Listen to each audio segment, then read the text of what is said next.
this is the package that my American Express Gold card came in, and we're gonna open it right now. So while I open this, I do wanna say that this package actually came within 1 day of me getting the card. I literally got approved for the card yesterday afternoon, and I got it the morning of the next day. So that's pretty awesome because I've never had a card come that quick. Now that we got that top open, let's go ahead and look what's inside.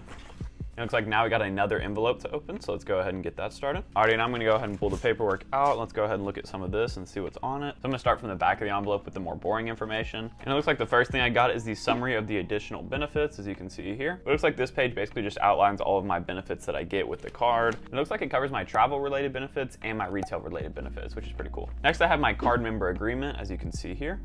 And this basically just tells me everything that has to do with my card, what happens if I close the card, really anything like that is covered in this Cardmember Agreement. So this is something important to know, but I think they do have this online as well, which is how I'll be viewing it, because who uses paper anymore, you know? All right, now I've got to the heavy part of the envelope in this little form here. So let's go ahead and open this for y'all. And there you have it. There is the American Express Gold card with my name on it and everything. So it's official. I'm an American Express Gold card holder now. This is a card I've had my eye on since I started getting credit cards in the beginning. So this is a really cool moment for me. And I'm actually about to take a trip to New York, leaving tomorrow morning at like 4:30. So I'm gonna be able to use this card in New York, and it's gonna be really cool to get my first experiences with it out in the real world. Additionally, it does tell me how I can actually activate my card, and it actually gives you a QR code right here that you can scan, or the website to go to confirm that you received your card. And it also tells me how to take advantage of the Amex app and manage my accounts that I created whenever I got this card. Now, once again, here is my American Express Gold card in all of its glory. And if you're looking to get this card for yourself and want to learn more about the perks and benefits, go ahead and click on this video here where I do a full in-depth breakdown. But if you already know about the card and you're planning on getting it, then go ahead and click this video here to watch my application process of getting this card so you can know what to expect. Thank you guys so much for watching. If you enjoyed this quick little unboxing, please leave a like and consider subscribing, and I'll see you guys next time.